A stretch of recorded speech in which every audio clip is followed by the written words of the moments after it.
Okay, so So this is one of our beautiful clients, and Angelica. And Hello. hello. Angelica. And I wanted to bring Angelica onto the program because I remember in the very beginning when all of this was beginning in Barcelona, and we weren't sure whether we were going to shut down, we weren't sure whether we were going to go in lockdown. I think it was maybe 2 nights before I spoke to Angelica, and she had an appointment with one of my practitioners, and she sent me a message and said, Natalia, I can't come because I'm really scared of what's happening, and I just feel like I need to stay inside, and I feel like I need to stay secure. And I remember thinking, okay, it's beginning, you know, like this lockdown is going to happen any moment. My business is about to be closed down. It was just one of those sort of moments in time I'll never forget, receiving a message.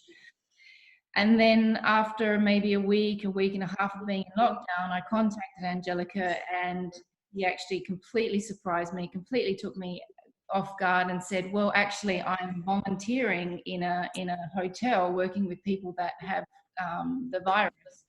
And I was just so blown away by this, that this beautiful woman could go from being scared to actually putting herself on the front line. So that is why I brought you into this program, because I want to know what it's like. I want to know what you're going through, and I want to know what you're experiencing. And I think everyone else out there would like to know as well. So, but you're Italian, aren't you, Angelica? Yeah, yeah. I'm Italian. I'm from the south. I'm from Sicily, from Palermo. But my mom, she's from Milan. So actually, I mean, more than 50% of my family is from Lombardia, from this very hot part of Italy. And also one of my brother lives in Milan. So lots of friends live there. So I was receiving lots of information actually from this area, the hottest part of the COVID-19. But I moved here we met, I started to come to the studio, and it was an amazing meeting with you girls. And yes, it's true that for me, decided that day when I told you, I prefer to stay at home, was really the beginning also for me to a bit freaking out, because I'm also one of those person who, I mean, is a bit laid back in these situations, also live on my own, I don't have kids, I don't have people who I take care, so I can be more relaxed, when you only, it's true, when you only think about yourself, you are more, I mean, it's different. But I started, I really, after already 1 week, had lots of information from Italy. All my friends were really like alarming a lot and saying, okay, this is happening, this is happening. You have to stay home, so don't go out. And also, as you are, Angelica, don't go out. Yeah. Don't think it's just news. And we are really next to each other. So you are not, you are not in Australia. That maybe it's happening now. So it's really coming. So. And and not all this information all together, you start thinking in a very short period of time that you won't be able to go home, you won't see your friends, it's a lot to process as well. So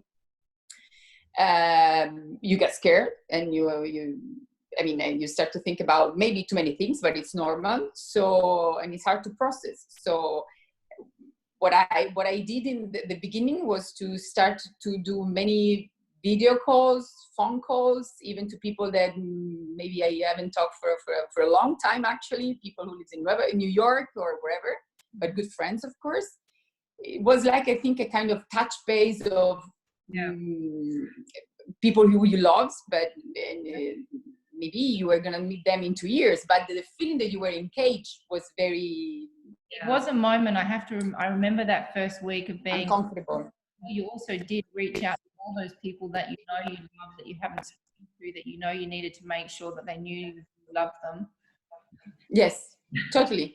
You wanted this kind of, to this kind of reach out. You wanted to be sure with your important goals in life, to your people, family, friends. And also because when you're freaking out, you need some strong points. So it's like, okay, let's see what's going on around. And then, so I did lots of, like, many things useful, I think. Like I went too much to the I bought too much to the supermarket because I traded once, but I bought like if we were 5 in this house, in this apartment. And but all the time was like I stopped and I say, okay, what's now?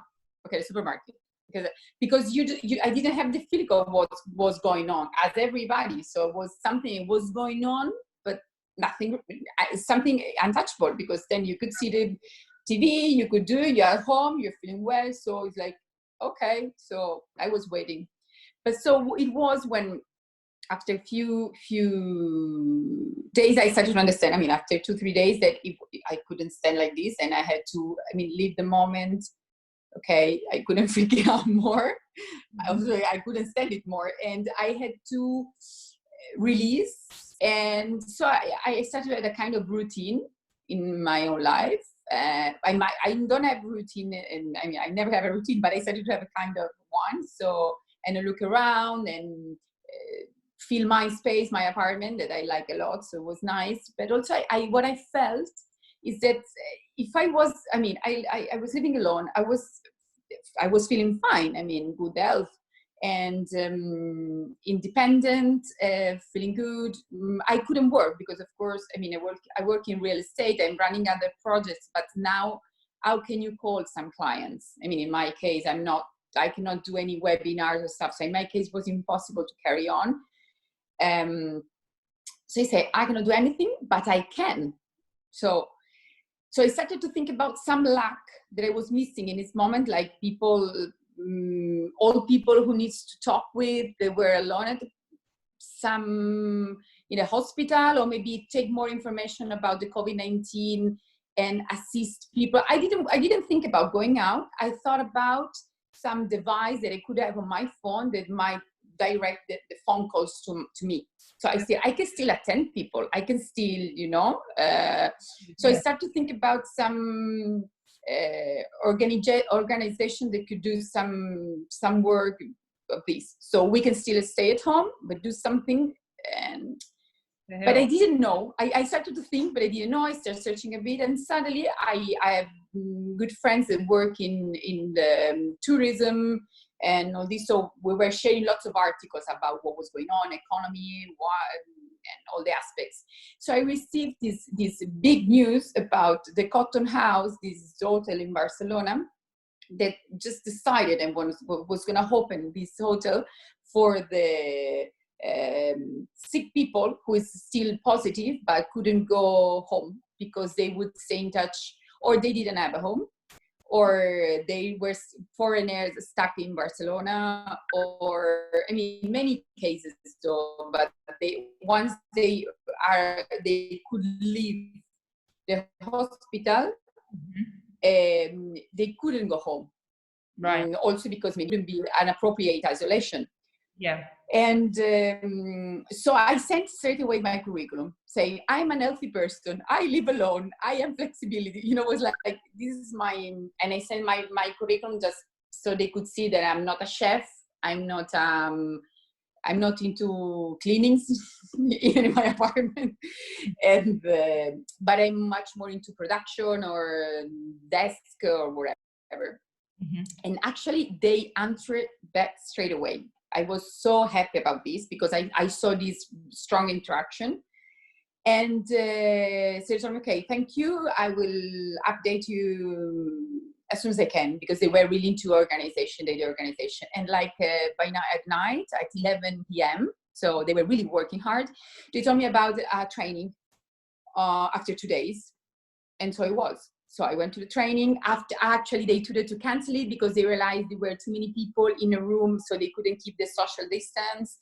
So we all of us were really into it, try to understand. So you try something that you realize it doesn't work because the social distance or the gloves, you learn a lot every day. And so it started. So it started for the 2 weeks. Hang on. Okay, I'd just like to say, just for people who don't know, Cotton House is a really quite beautiful hotel in Barcelona. It's a 5-star. Yeah, it's very well known. It's a stunning place to go. Yeah, it was elected like the best terrace in Barcelona. It's beautiful. Exactly. for people who don't know, but also I'm interested in how did this come about? Was there an initiative for the hotels to get involved, or what happened? How did all of a sudden Cotton House decide to become a place to care for people? I mean, the owner, I had luck that I met the owner there. I'm very pretty involved. She's one of them that, I mean, there is also a couple. So I met the wife, let's say, the Mariah. She's an amazing woman, amazing. And she's really, really involved. I'm sure all of them, but she's the one who I saw most. And I mean, it was like, for what she said, is like, we realized that the tourism was gonna have an amazing disaster in terms of business. So it's not going to be something about Easter or Mobile Congress. No, they already saw it actually at the Mobile Congress when it was cancelled. Because when something like that they so important worldwide, and there are such big companies involved, it's cancelled. So you are seeing what's going on. You can see it. So they thought about, okay, we have this structure, we're going to close 90%. Why don't we open our doors to help this situation? So why don't we host people who cannot go home, who don't have home or whatever? So the idea was basically helping. The people who have been isolated, whether they were just infected or they were very sick, couldn't go to hospital. No, people cannot come to us, let's say, if they are sick, because they have to be autonomous. So they actually, when they leave the hospital, is the moment that we should be able to go home. They might need some peace or something, but they can live perfectly on their own. They don't need more assistance from the hospital. But the thing is that once they go home, they might not be proper isolated, so they might infect other people. Maybe it's also an old women or men that will go and stay with their couple. So it's old people, so very weak profile, or for diabetes, or other, I don't know, kids also is not good, pregnant women, or maybe also it's a small place and you're not, you are too many actually. Yeah. So it's not good. And so the hospital redirect to us. Okay. So it's like people who have recovered but still haven't got they still need to be quarantined and still need to be. Yes, it's still positive. Okay. It's still positive. So need a quarantine of 14 days. And so what sort of training did you receive? Sorry? What sort of training did you receive?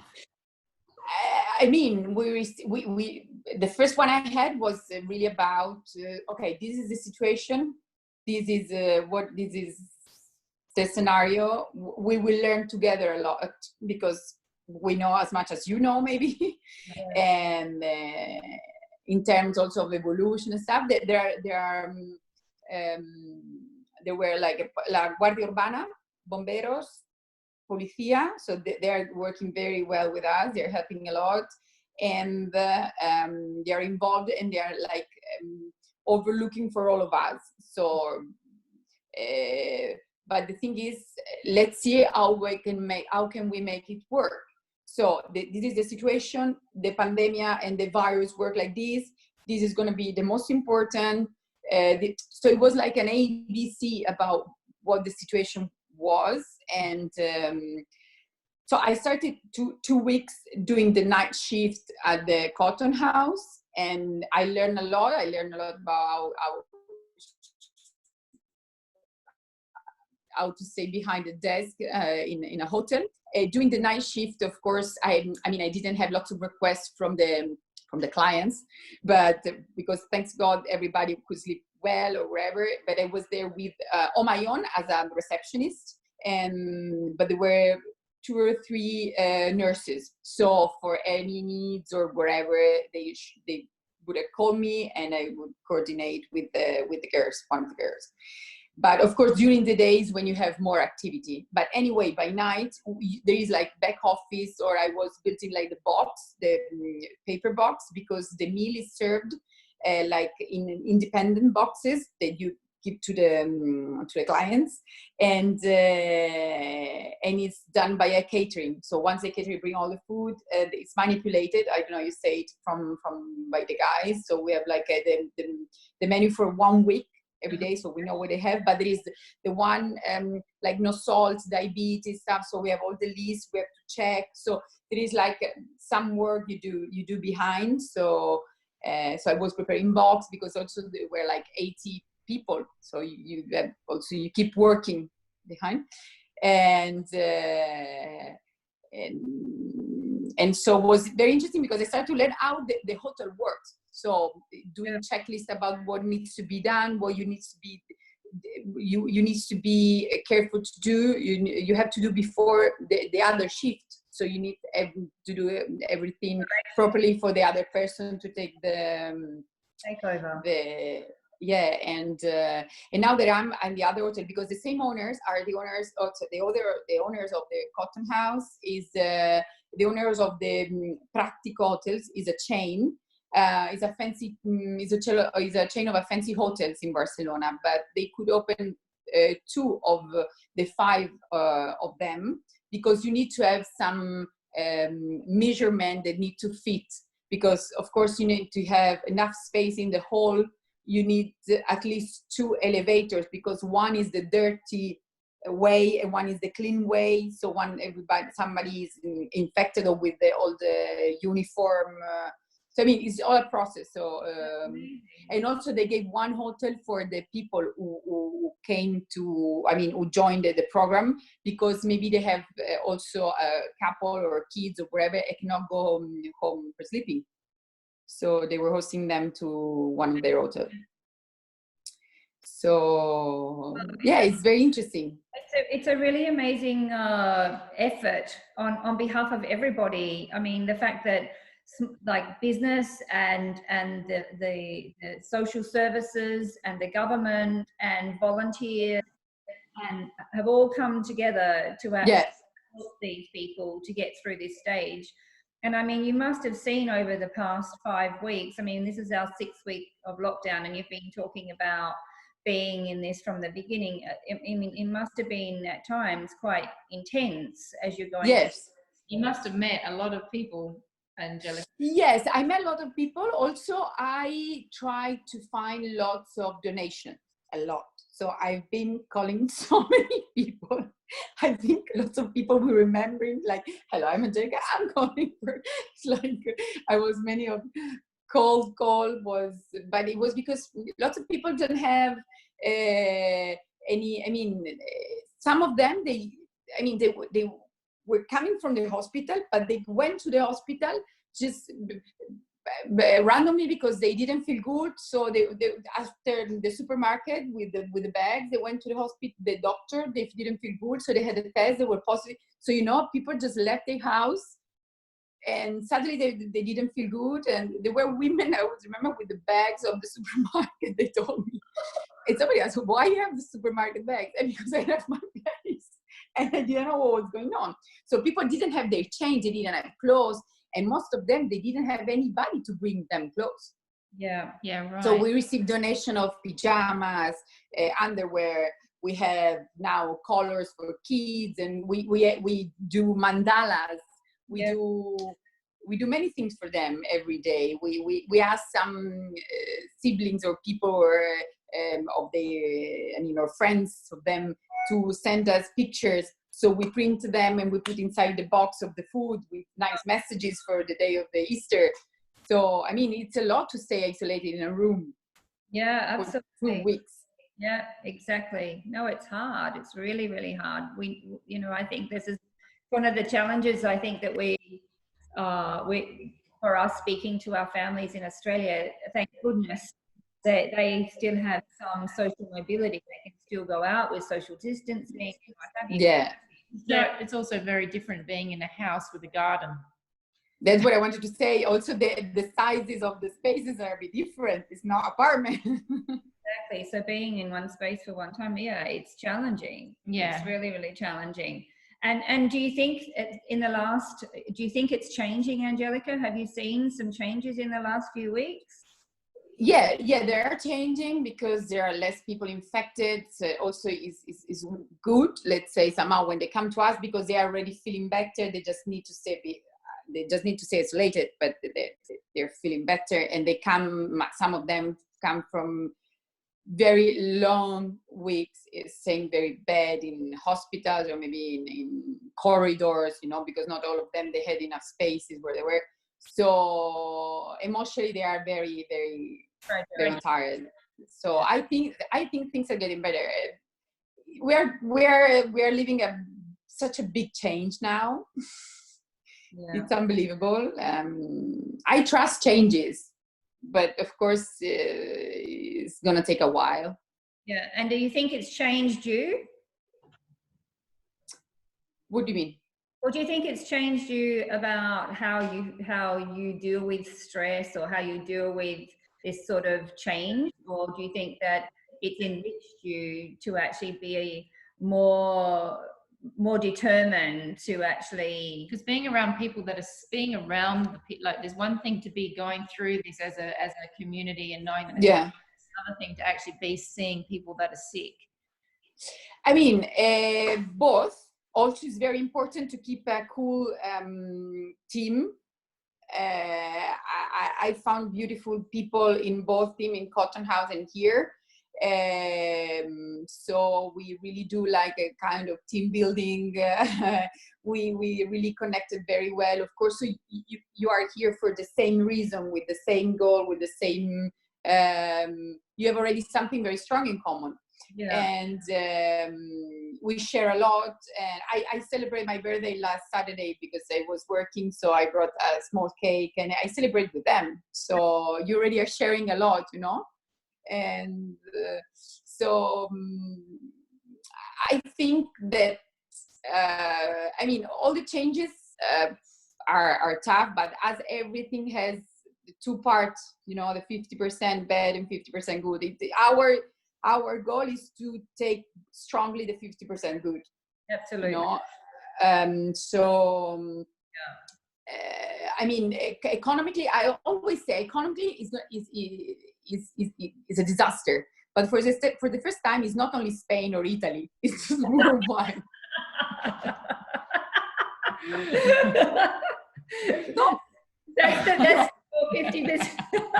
That's your 50% good. Claro. It's not like the Mediterranean Europeans. No, everybody. I'm sorry. It's everybody. Everybody. So we are seeing is amazing how people is supporting the neighborhood, how to buy from local business. This I love. I mean, we are really seeing how people prefer to buy the potatoes from Galicia because the guy is gonna close his farm otherwise and doesn't want to go to the big supermarket. So this is. I know it seems a detail, but it will keep strong a national economy. So I agree. I think it's something. I mean, it's one of the things that we feel privileged about living in Spain, because in Australia it's quite Americanized. So the little shops, the little local stores were sort of they were squeezed out a long time ago. Yeah. So having those local places that we can still support is really important, I think, right now for our economy. And I think I agree with you. Yeah. I mean, the consciousness part is really taking, it's really been important right now. And I think I know it can sound very obvious, but it's very important right now. And even with somebody they couldn't even think about this, now it's really like looking around and see what he can do. But even I am this is what I think, in small details and stuff, you really, because now you're gonna miss it's not a crisis where like the big mall or the big shop, you're gonna miss the bar on the corner because you won't be able to go because even the bar is closed because the crisis is smashing. So you will miss many habits that was part of your life that they are not there anymore. The next part that we have to support each other in is actually how we're going to resurrect our economy. Get through the next bit. Once we've actually finally Open. Yeah, once this settles down, I mean, I think we have a little bit longer to go yet before it settles down. But once it settles down, I think and in the meantime, as we can, as you say, support local. Yeah, totally. That's why I think, I mean, the big gym or the big gymnasium or the big stuff. I mean, there are some of us that we still, since many times, since a long time, we take care about what's a personal relation, what's something that but this is what really matters. So consciousness and be close to each other and really do what matters, because you won't be able to you also need to how do you say ahorrare, to keep money and to really spend for what you think is worth it. So you really will realize as a priority where you can go, and health, it's very important. What I really miss is sport, and for me doing here Pilates, the first and only class I did with a video was with you, Natalia, because I'm not able to do anything else. Of course. Beautiful. So I was like, oh my God, I will miss it. Try the one I put up. Try the workout yesterday. You'll like it. Well, Angelica, I will. We miss you so much too, darling, and we really thank you to the time to explain what you've been doing and really share this. I miss you too. I'm really proud of you. I really want to get that across to you. Thank you. And we're gonna start the detox. We are on Sunday. Yeah. I'm getting ready. I know, everyone's anticipating. I'm really not looking forward to giving up my glass of wine. But Damn. we can all reset. Yeah. All so right. We really have to support also in this. Yeah, thank you. You're wonderful. But we didn't. Yeah, thank you, girls. Bye. Take care. Lots of love. Ciao, Bella. You too. Bye. Ciao. Ciao.